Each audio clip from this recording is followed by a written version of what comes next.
اعوذ باللہ من الشیطان الرجیم بسم اللہ الرحمن الرحیم۔ آپ صلی اللہ علیہ وسلم کا چمکتا رنگ ہے، تابناک چہرہ، خوبصورت ساخت، نہ توندلے پن کا عیب ہے نہ گنجے پن کی خامی، جمال جہاں کے ساتھ ڈھلا ہوا پیکر، سرمگی آنکھیں، لمبی پلکیں، بھاری آواز، لمبی گردن، سیاہ و سفید آنکھیں، سیاہ سرمگی پلکیں، باریک اور باہم ملے ہوئے آبرو، چمکدار بال، خاموش ہوں تو باوقار، گفتگو کریں تو پرکشش، دور سے دیکھنے میں سب سے تابناک اور پرجمال لگیں، قریب سے دیکھیں تو سب سے خوبصورت اور سب سے شیرین ہیں، گفتگو میں چاشنی، بات واضح اور دو ٹوک، نہ مختصر نہ فضول، انداز ایسا کہ گویا لڑی سے موتی جھڑ رہے ہیں، درمیانہ قد نہ ناٹا کہ نگاہ میں نہ جچے اور نہ ہی لمبا کہ دیکھنے میں ناگوار لگے، دو شاخوں کے درمیان ایک شاخ جو تینوں میں سب سے زیادہ خوش منظر اور پر رونق۔ نحمده ونستعينه ونستغفره ونؤمن به ونتوكل عليه ونعوذ بالله من شرور أنفسنا ومن سيئات أعمالنا، من يهده الله فلا مضل له ومن يضلل فلا هادي له، وأشهد أن لا إله إلا الله وحده لا شريك له، وأشهد أن محمدًا عبده ورسوله أرسله بالحق بشيرا ونذيرا، أما بعد فإن أحسن الحديث كتاب الله، وخير الهدي هدي محمد صلى الله عليه وسلم، وشر الأمور محدثاتها، وكل بدعة ضلالة، وكل ضلالة في النار۔ يا أيها الذين آمنوا اتقوا الله حق تقاته ولا تموتن إلا وأنتم مسلمون۔ يا أيها الناس اتقوا ربكم الذي خلقكم من نفس واحدة وخلق منها زوجها وبث منهما رجالا كثيرا ونساء، واتقوا الله الذي تساءلون به والأرحام إن الله كان عليكم رقيبا۔ يا أيها الذين آمنوا اتقوا الله وقولوا قولا سديدا يصلح لكم أعمالكم ويغفر لكم ذنوبكم، ومن يطع الله ورسوله فقد فاز فوزا عظيما، أما بعد۔ محترم حاضرین جمعہ،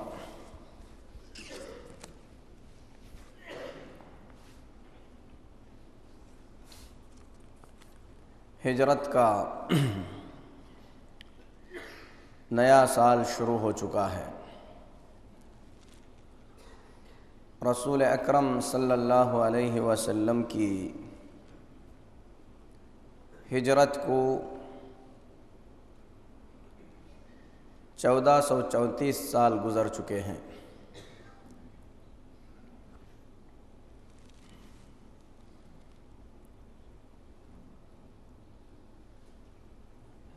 حضرت عمر بن خطاب رضی اللہ تعالی عنہ کے دور خلافت میں ابو موسیٰ اشعری رضی اللہ تعالی عنہ نے عمر بن خطاب رضی اللہ تعالی عنہ کو یہ خط لکھا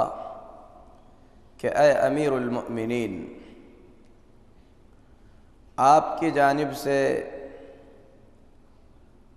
ہمیں جو خطوط ملتے ہیں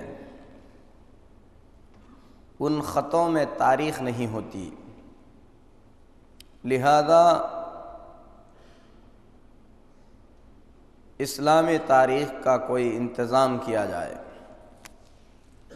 تو عمر بن خطاب رضی اللہ تعالی عنہ نے صحابہ کرام رضوان اللہ علیہم اجمعین کو جمع فرمایا، مشورہ کیا گیا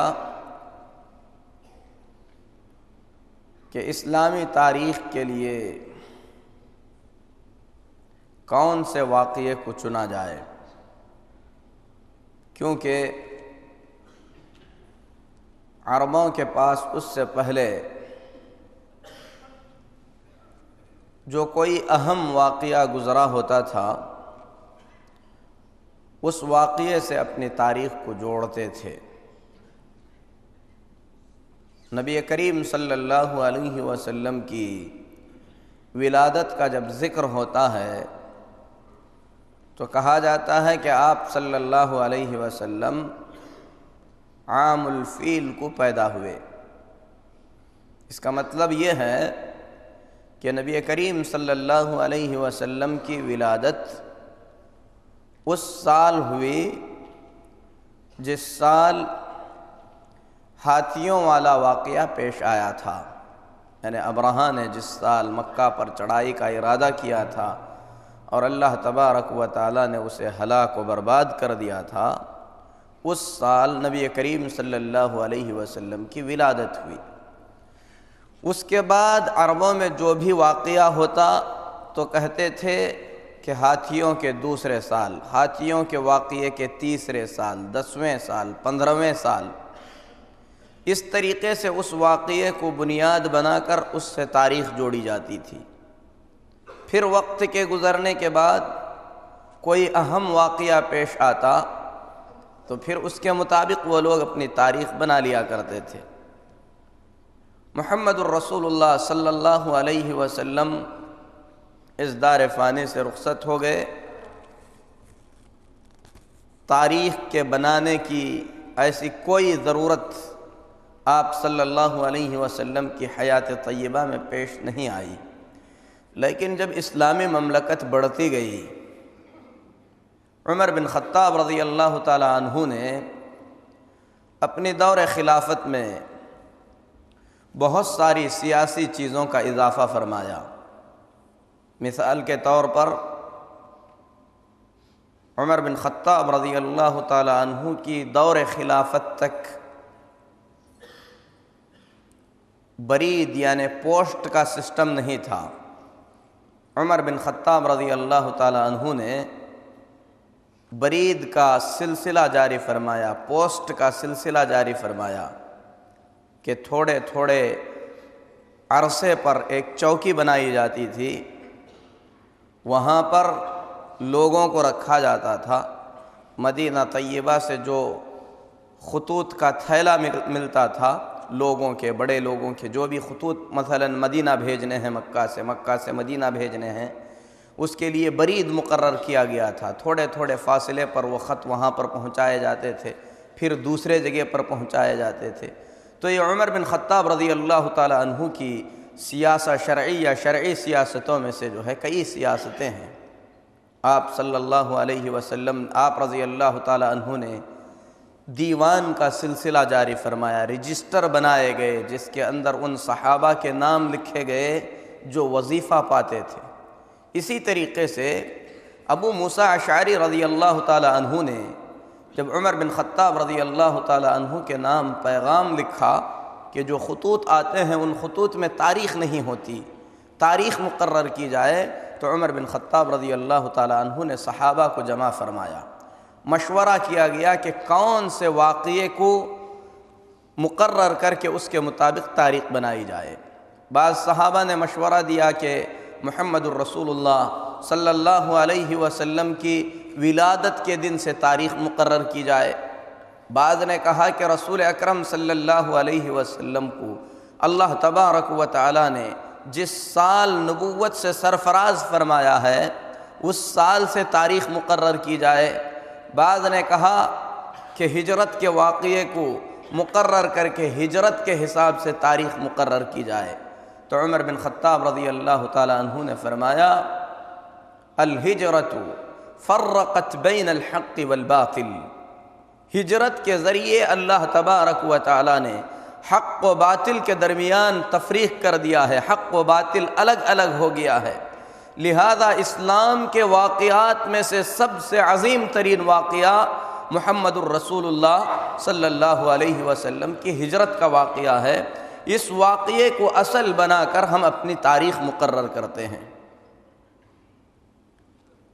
یہ ہجرت کے 17ویں سال کا واقعہ ہے، یعنی حضرت عمر بن خطاب رضی اللہ تعالی عنہ کی خلافت کا تیسرا یا چوتھا سال تھا۔ 10 ہجرت کو رسول اکرم صلی اللہ علیہ وسلم اس دار فانی سے رخصت ہو گئے۔ پھر اس کے بعد ابو بکر صدیق رضی اللہ تعالی عنہ نے 2.5 سال تک خلافت کی ذمہ داری سنبھالی۔ اس کے بعد عمر بن خطاب رضی اللہ تعالی عنہ کے زمانے میں جب تاریخ کا واقعہ پیش آیا تو تقریباً 17ویں ہجری کو عمر بن خطاب رضی اللہ تعالی عنہ نے تاریخ مقرر فرمائی۔ صحابہ نے پھر مشورہ کیا کہ کس مہینے سے ہم اپنے سال کا آغاز کرتے ہیں۔ بعض نے مشورہ دیا کہ رمضان المبارک کو اپنے ہجری سال کا پہلا مہینہ مقرر کیا جائے، بعض نے دوسرے مہینوں کی صلاح دی۔ عمر بن خطاب رضی اللہ تعالی عنہ اور دوسرے صحابہ نے کہا کہ محرم کا مہینہ وہ مہینہ ہوتا ہے جس مہینے میں لوگ حج جیسے عظیم فریضے کو انجام دے کر واپس ہوتے ہیں، تو حج کے مہینے کو ہم اپنے سال کا آخری مہینہ تصور کرتے ہیں اور محرم الحرام کے مہینے کو اپنے ہجری سال کا پہلا مہینہ مقرر کرتے ہیں۔ تو میرے محترم بھائیو، اس طریقے سے تاریخ اسلام کے اندر ہجرت نبوی صلی اللہ علیہ وسلم کو اساس بنا کر آپ صلی اللہ علیہ وسلم کی ہجرت سے تاریخ بیان کی جانے لگی۔ آج ہجری سال کے اعتبار سے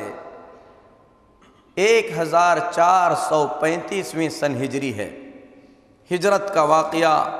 یقیناً محمد الرسول اللہ صلی اللہ علیہ وسلم کی مبارک زندگی کے عظیم ترین واقعات میں سے ایک بڑا واقعہ ہے، بلکہ ہجرت کا واقعہ جیسا کہ عمر بن خطاب رضی اللہ تعالی عنہ نے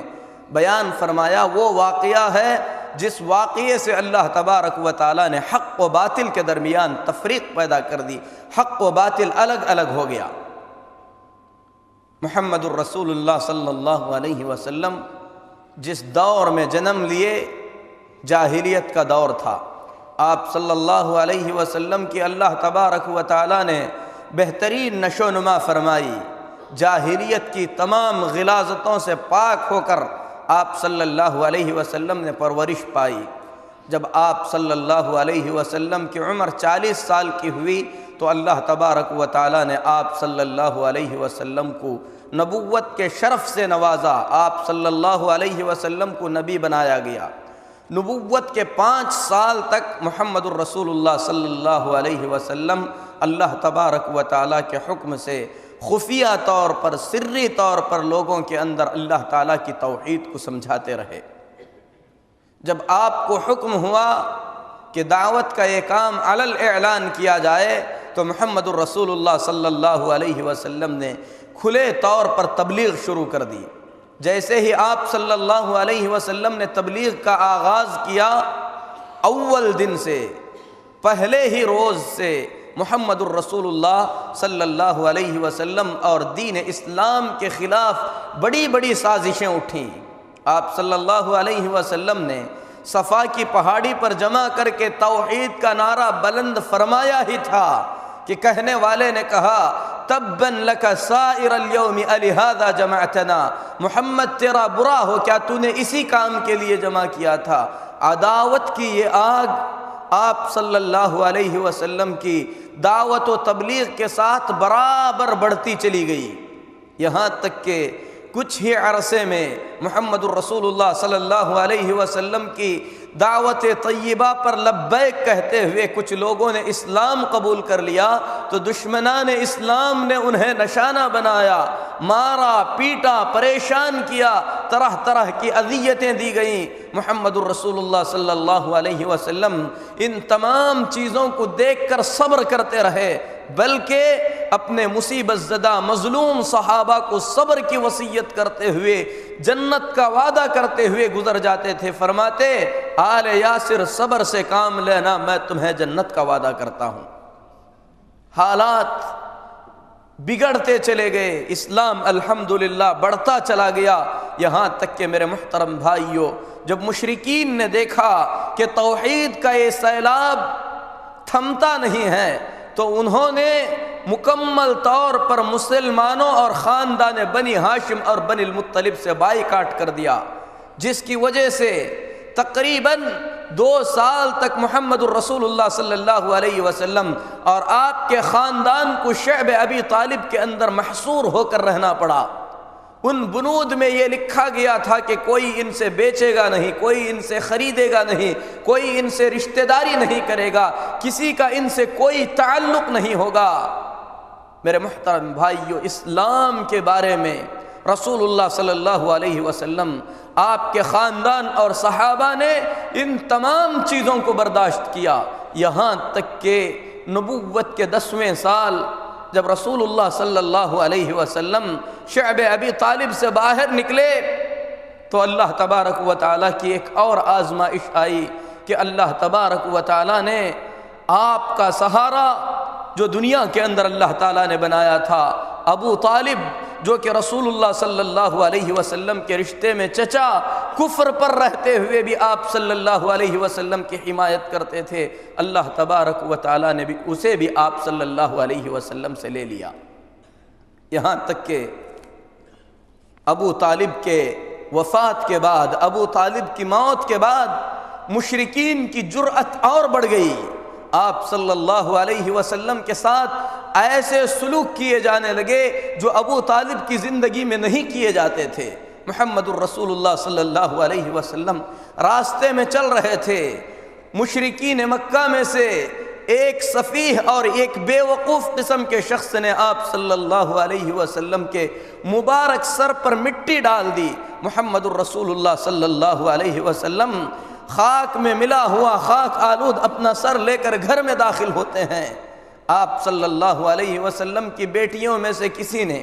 آپ کی یہ حالت دیکھی تو آنسو بھر آئے، رونے لگیں، تو محمد الرسول اللہ صلی اللہ علیہ وسلم نے فرمایا کہ بیٹی رو نہیں، اللہ تبارک و تعالیٰ تمہارے باپ کی ضرور حفاظت فرمائے گا۔ آپ صلی اللہ علیہ وسلم کے مبارک سر کو دھویا جا رہا تھا، محمد الرسول اللہ صلی اللہ علیہ وسلم کے دکھ بھرے یہ الفاظ نکلے، آپ صلی اللہ علیہ وسلم نے فرمایا ما نالت منی قریش شیئا اکرہہ حتی مات ابو طالب، جب تک ابو طالب زندہ تھے قریش میرے ساتھ یہ سلوک نہیں کر سکتے تھے جو سلوک یہ آج کر رہے ہیں۔ آپ صلی اللہ علیہ وسلم کے جسم مبارک پر نماز کی حالت میں اونٹ کی اوجڑی رکھی گئی، آپ صلی اللہ علیہ وسلم کا کھلا مذاق کیا جانے لگا، یہاں تک کہ مکہ کی سرزمین آپ صلی اللہ علیہ وسلم کے لیے تنگ کر دی گئی۔ نبوت کے 10ویں سال شوال کے مہینے میں جب آپ صلی اللہ علیہ وسلم نے محسوس کیا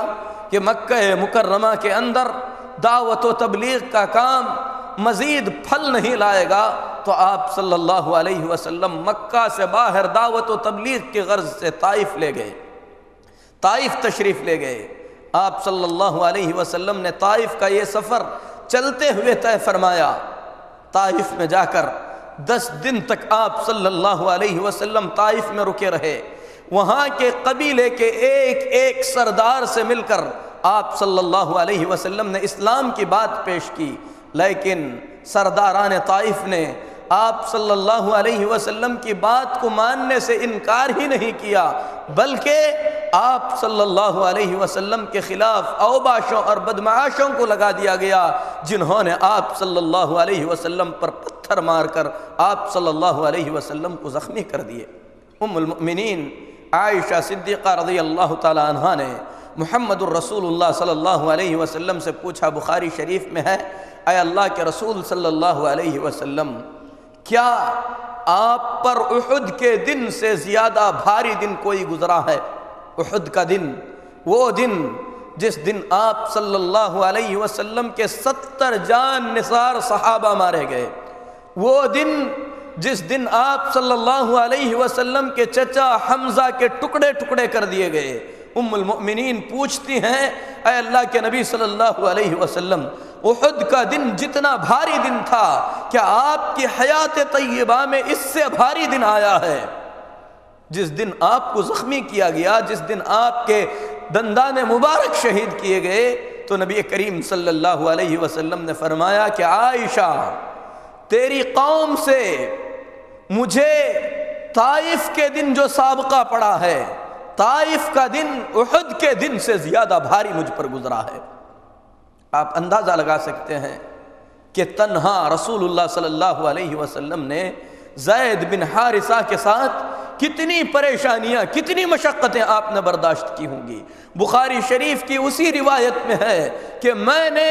عبد یالیل پر اپنے آپ کو پیش کیا، اسلام کی دعوت دی، اس نے قبول کرنے سے انکار کر دیا، پھر اس کے بعد انہوں نے مجھے مارا یہاں تک کہ میں بے ہوش ہو گیا۔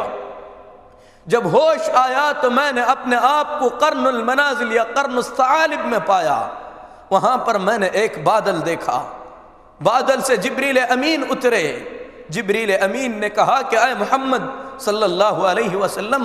آپ کی قوم نے آپ کے ساتھ جو سلوک کیا ہے اللہ نے اسے دیکھ لیا ہے، یہ دیکھیے ملک الجبال پہاڑوں کے فرشتے کو اللہ نے بھیجا ہے، اگر آپ اجازت دیں تو یہ ان پہاڑوں کو ملا کر انہیں ختم کر دیں۔ تو محمد الرسول اللہ صلی اللہ علیہ وسلم اتنے زیادہ غمزدہ، مہموم، لیکن اس کے باوجود بھی آپ صلی اللہ علیہ وسلم نے اپنی امت کے بارے میں امید کا دامن نہیں چھوڑا۔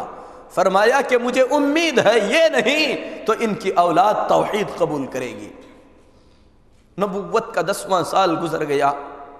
بہت ہی زیادہ پریشانیوں کے ساتھ، یہاں تک کہ نبی کریم صلی اللہ علیہ وسلم طائف کے اس سفر سے مکہ مکرمہ کے دہانے پر آ کر کھڑے ہو گئے۔ آپ دوبارہ مکہ میں جانا چاہتے ہیں، آپ کے ساتھ زید بن حارثہ رضی اللہ تعالیٰ عنہ ہیں، فرماتے ہیں اے اللہ کے رسول صلی اللہ علیہ وسلم، اس بستی والوں نے آپ کو نکال دیا ہے، آپ اس بستی میں دوبارہ کیسے داخل ہوں گے؟ نبی کریم صلی اللہ علیہ وسلم نے فرمایا کہ زید، اللہ تبارک و تعالی اس دین کو مکمل کرنے والا ہے، یقیناً اللہ تبارک و تعالی کوئی راستہ ایسا ضرور پیدا کرے گا کہ ہم امن کے ساتھ مکہ مکرمہ میں داخل ہو سکیں گے۔ لیکن آپ صلی اللہ علیہ وسلم نے ان تمام چیزوں کے باوجود اسباب کو نہیں چھوڑا۔ قبیلہ خزاعہ کے ایک آدمی کو آپ صلی اللہ علیہ وسلم نے اخنس بن شریق کے پاس بھیجا کہ جاؤ، جا کر کہو کہ محمد الرسول اللہ صلی اللہ علیہ وسلم تمہارے امان میں مکہ میں داخل ہونا چاہتے ہیں۔ اخنس بن شریق نے کہا کہ میں حلیف ہوں، میرا مکے والوں کے ساتھ معاہدہ ہے، لہذا ان کے خلاف میں کسی کو پناہ نہیں دے سکتا۔ ذرا تصور کریں، اللہ کے نبی خود مکہ والے مکہ میں داخل ہونا چاہتے ہیں، آپ کو امان کی ضرورت پڑ رہی ہے، جس سے امان طلب کر رہے ہیں وہ امان دینے کے لیے تیار نہیں ہے۔ محمد الرسول اللہ صلی اللہ علیہ وسلم نے سہیل بن عمر کے پاس پیغام بھیجا۔ سہیل بن عمر نے کہا کہ میرا تعلق بنی عامر سے ہے، کعب بن لوئی کے خلاف میں امان نہیں دے سکتا۔ محمد الرسول اللہ صلی اللہ علیہ وسلم نے پھر مطعم بن عدی کے پاس ایک شخص کو بھیجا، تو مطعم بن عدی نے کہا کہ میں امان دینے کے لیے تیار ہوں۔ اپنے بچوں کو ہتھیار پہنا کر مکہ مکرمہ میں لے آیا، کہا کہ خانہ کعبہ کے پاس کھڑے ہو جاؤ، اور خود چلتے ہوئے آیا، آ کر اہل مکہ میں اعلان کر کے کہا اے مکہ کے لوگو، یا معشر قریش انی قد اجرت محمدا، اے قریش کے لوگوں، میں نے محمد الرسول اللہ صلی اللہ علیہ وسلم کو امان دے دیا ہے، لہذا کوئی محمد صلی اللہ علیہ وسلم کو نہ ستائے۔ آپ صلی اللہ علیہ وسلم طائف سے فارغ ہونے کے بعد اس طریقے سے مکہ میں داخل ہوئے۔ اب آپ سوچ سکتے ہیں کہ مکہ آپ صلی اللہ علیہ وسلم کے لیے اس قدر تنگ ہو چکا ہے، اسلام کی اس تبلیغ کو آپ کو لوگوں تک پہنچانا ہی ہے۔ ایسے حالات میں محمد الرسول اللہ صلی اللہ علیہ وسلم نے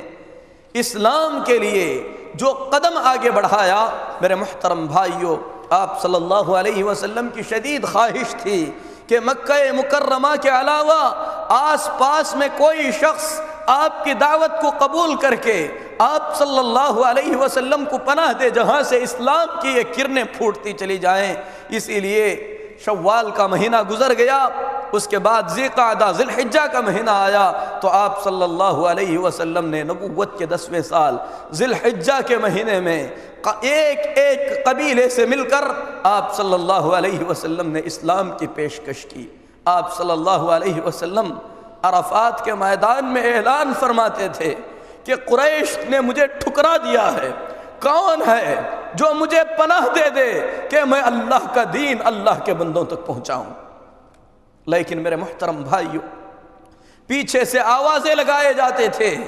کہ یہ جھوٹا ہے، یہ جادوگر ہے، اسے ہرگز نہ اپنانا، اسے اپنے بستی میں لے جاؤ گے تو یہ بستی والوں کو تباہ کر دے گا۔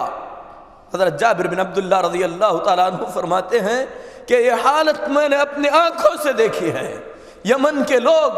آپ صلی اللہ علیہ وسلم کی بات سننا چاہتے تھے، لیکن ایسے بھڑکائے جاتے تھے کہ ایک یمنی دوسرے کو نصیحت کرتا تھا کہ محمد سے نہ ملو گے تو بہک جاؤ گے۔ لیکن اللہ تبارک و تعالیٰ نے نبوت کے 10ویں سال اہل یثرب کو اس شرف سے نوازا، یہ مقام یثرب کے لوگوں کو عطا فرمایا کہ اسعد بن زرارہ، عوف بن حارث رضی اللہ تعالی عنہ، رافع بن حارث رضی اللہ تعالی عنہ، اسی طریقے سے عقبہ بن عامر، جابر بن عبداللہ رضی اللہ تعالی عنہ اور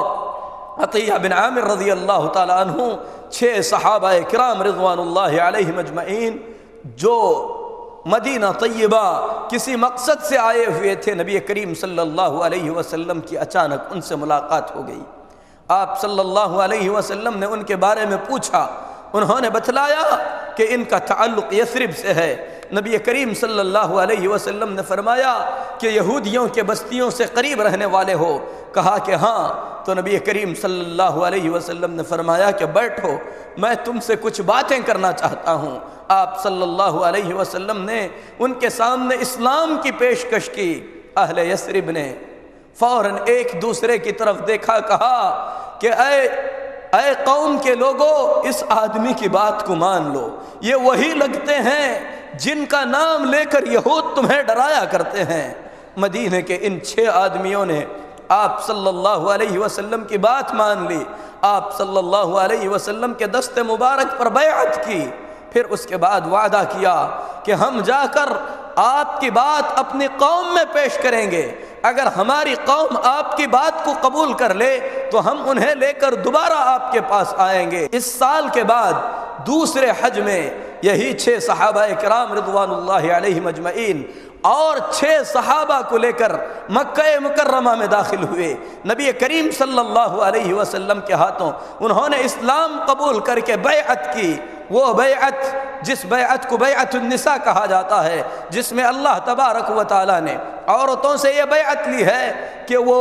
شرک نہیں کریں گی، چوری نہیں کریں گی، بہتان نہیں باندھیں گی۔ اس بیعت کے بعد ان 12 صحابہ نے عہد کیا کہ اے اللہ کے رسول صلی اللہ علیہ وسلم، ہم اپنی قوم میں جا کر اسلام کی تبلیغ کریں گے، اگلے سال جب آئیں گے تو اور بڑی تعداد میں آئیں گے۔ نبی کریم صلی اللہ علیہ وسلم نے حضرت مصعب بن عمیر رضی اللہ تعالی عنہ کو ان صحابہ کرام رضوان اللہ علیہم اجمعین کے ساتھ رخصت فرما دیا کہ جا کر مدینہ طیبہ کے اندر دعوت و تبلیغ کا کام کریں۔ میرے محترم بھائیو، یہ نبوت کا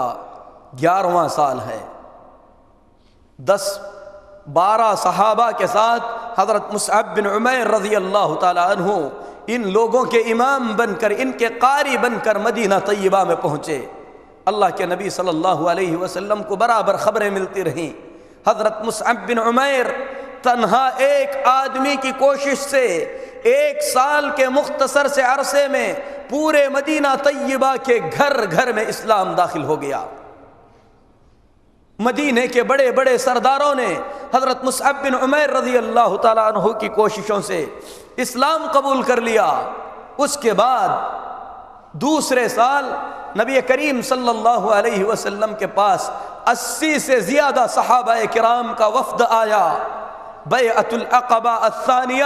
اسی بیعت کو کہا جاتا ہے۔ ایام تشریق میں اللہ کے رسول صلی اللہ علیہ وسلم نے مینا کے اندر ایک وادی پر ان 80 صحابہ کرام رضوان اللہ علیہم اجمعین سے بیعت لی۔ حضرت جابر بن عبداللہ رضی اللہ تعالیٰ عنہ نے اس بیعت کے واقعے کو بڑی تفصیل کے ساتھ بیان فرمایا ہے، اور بعض روایات میں اس بیعت کو بیعت الحرب یعنی جنگ کی بیعت کہا جاتا ہے۔ ان 80 صحابہ کرام نے نبی کریم صلی اللہ علیہ وسلم کے دست مبارک پر بیعت کرتے ہوئے کہا کہ اے اللہ کے رسول صلی اللہ علیہ وسلم، ہم آپ پر ایمان رکھتے ہیں، آپ کی تصدیق کرتے ہیں، اپنی حفاظت کے لیے، اپنے بیوی بچوں کی حفاظت کے لیے جس طریقے سے ہم لڑتے ہیں، آپ کے اور آپ کے دین کی حفاظت کے لیے اسی طریقے سے لڑیں گے، بتائیے ہمیں اس کے بدلے میں کیا ملے گا؟ تو محمد الرسول اللہ صلی اللہ علیہ وسلم نے فرمایا کہ اس کے بدلے میں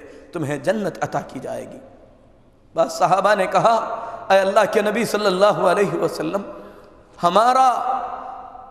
اپنی بستی کے آس پاس کے لوگوں سے عہد و معاہدہ ہے، ان کے اور ہمارے بیچ میں کبھی کبھی لڑائیاں بھی ہوتی ہیں، کہیں ایسا تو نہیں ہوگا کہ آپ ہمارے پاس آ جائیں، اللہ تبارک و تعالی آپ کو فتح اور کامیابی عطا فرمائے تو آپ صلی اللہ علیہ وسلم دوبارہ اپنی قوم میں واپس آ جائیں؟ تو آپ صلی اللہ علیہ وسلم نے فرمایا کہ ایسا ہرگز نہیں ہوگا، تم نے خون دے کر حفاظت کی ہے تو ہم بھی وعدہ کرتے ہیں کہ خون دے کر تمہاری حفاظت کریں گے، ہم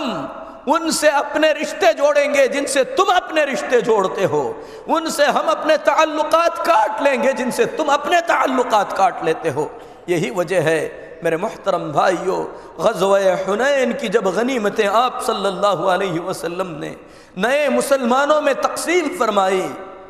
انصاری صحابہ کے دلوں میں اس سلسلے میں کچھ آ گیا تو نبی کریم صلی اللہ علیہ وسلم نے فرمایا تھا کہ اے انصاریو، اگر ہجرت نہ ہوتی تو محمد صلی اللہ علیہ وسلم بھی انصاری افراد کا ایک فرد بنے ہوئے ہوتے، اگر ہجرت نہ ہوتی تو میں بھی اپنے آپ کو انصاری کہلاتا۔ اے انصاریو، میں تو یہ چاہتا ہوں کہ لوگ مال و دولت لے کر جائیں اور تم محمد الرسول اللہ صلی اللہ علیہ وسلم کو اپنے ساتھ لے جاؤ۔ اے انصار کے لوگوں، دنیا کے سارے لوگ میرے لیے جسمانی اوپر کے کپڑے کے برابر ہیں، انصاریو تم لوگ میرے لیے اندر کے کپڑے کے مانند ہو۔ میں اس وادی میں چلوں گا جس وادی میں انصار چلیں گے، اگر ساری دنیا ایک طرف چلی جائے، انصار دوسری طرف چلے جائیں تو محمد الرسول اللہ صلی اللہ علیہ وسلم انصار کے ساتھ ہوں گے۔ آپ صلی اللہ علیہ وسلم نے بیعت العقبہ کے موقع پر انصاریوں سے جو وعدے کیے تھے، وہ وعدے آپ صلی اللہ علیہ وسلم نے اپنی پوری حیات طیبہ میں مکمل طور پر نبھائے، بلکہ وفات کے وقت آپ صلی اللہ علیہ وسلم نے مہاجرین کو خصوصی وصیت فرمائی، کہا کہ دنیا کے اندر لوگ بڑھتے چلے جائیں گے لیکن انصار گھٹتے چلے جائیں گے، میں اللہ تبارک و تعالیٰ کے لیے انصار کے سلسلے میں تم سے خیر کی وصیت کرتا ہوں کہ انصار اگر خیر کریں تو ان کے خیر کو قبول کر لینا، ان سے اگر کوئی غلطی سرزد ہو جائے تو اللہ کے لیے ان کی غلطیوں کو درگزر کر دینا۔ آپ نے زندگی میں بھی ان کے ساتھ وعدہ نبھایا، آپ صلی اللہ علیہ وسلم نے اپنی وفات کے بعد بھی بعد میں آنے والوں کو وصیت فرمائی کہ انصار کے ساتھ خیر کا معاملہ کرتے رہیں۔ میرے محترم بھائیو، بیعت العقبہ الثانیہ، دوسری بیعت کے ہونے کے بعد، یہ بیعت ذی الحجہ کے مہینے میں ہوئی تھی، ذی الحجہ کے ایام تشریق میں ہوئی تھی۔ نبی کریم صلی اللہ علیہ وسلم نے جب دیکھا کہ مدینہ طیبہ کے اندر ایسے لوگ تیار ہو گئے ہیں جو آپ کو اور آپ کے صحابہ کو مکمل پناہ دے کر اسلام کی حفاظت کر سکتے ہیں، تو آپ صلی اللہ علیہ وسلم نے صحابہ میں اعلان فرما دیا کہ مدینہ طیبہ کی طرف ہجرت کر کے چلے جائیں۔ یہ ہجرت کا واقعہ ہے۔ آپ صلی اللہ علیہ وسلم کی اجازت ملنے کے بعد ذی الحجہ، محرم، صفر، ربیع الاول کے آدھے ایام تک پورا مکہ مکرمہ مسلمانوں سے مکمل طور پر خالی ہو گیا۔ آپ کی اجازت ملی 2-2.5 مہینے کے مختصر سے عرصے میں پورے صحابہ کرام رضوان اللہ علیہم اجمعین مکہ مکرمہ سے نکل کر مدینہ طیبہ پہنچ گئے، جس کو یثرب کہا جاتا تھا۔ 2-2.5 مہینے میں آپ اندازہ لگائیے کہ اس وقت کے حالات میں اس مختصر سے عرصے میں نبی صلی اللہ علیہ وسلم کے حکم کی تعمیل کرتے ہوئے اس پرخطر سفر کو صحابہ نے کس طریقے سے طے کیا ہوگا۔ ربیع الاول کے مہینے کے آخری میں جب نبی کریم صلی اللہ علیہ وسلم کو ہجرت کی اجازت ملی تو آپ کو معلوم ہے کہ مکہ مکرمہ کے اندر ابو بکر صدیق، حضرت علی بن ابی طالب رضی اللہ تعالی عنہ، زید بن حارثہ رضی اللہ تعالی عنہ، اسی طریقے سے حضرت خباب رضی اللہ تعالی عنہ، اور کچھ کمزور مسلمانوں کے علاوہ، یعنی مالی اعتبار سے، جسمانی اعتبار سے جو کمزور تھے، جو سفر نہیں کر سکتے تھے، ان صحابہ کے علاوہ کوئی مکہ مکرمہ میں باقی نہیں تھا۔ ربیع الاول کے مہینے میں آخری ایام میں اللہ تبارک و تعالی نے اپنے نبی محمد الرسول اللہ صلی اللہ علیہ وسلم کو ہجرت کی اجازت عطا فرمایا۔ ہجرت کی اجازت دینے سے پہلے مکہ کے لوگوں نے آپ صلی اللہ علیہ وسلم کے قتل کا مکمل طور پر پلان بنا لیا تھا۔ ایسے حالات میں آپ صلی اللہ علیہ وسلم نے کس طریقے سے ہجرت فرمائی، ہجرت کا یہ عجیب و غریب سفر انشاءاللہ اللہ کی توفیق سے اگلے خطبے میں بیان ہوگا۔ رب سے ہم دعا کرتے ہیں کہ اللہ تبارک و تعالی ہم مسلمانوں کے دلوں میں اسلام کی محبت پیدا فرمائے، ایسی محبت کہ اس محبت کے تحت ہم اپنا سب کچھ اسلام کے لیے قربان کرنے کے لیے تیار ہو جائیں۔ آمین۔ وصلی اللہ علی نبینا محمد وعلی آلہ واصحابہ اجمعین۔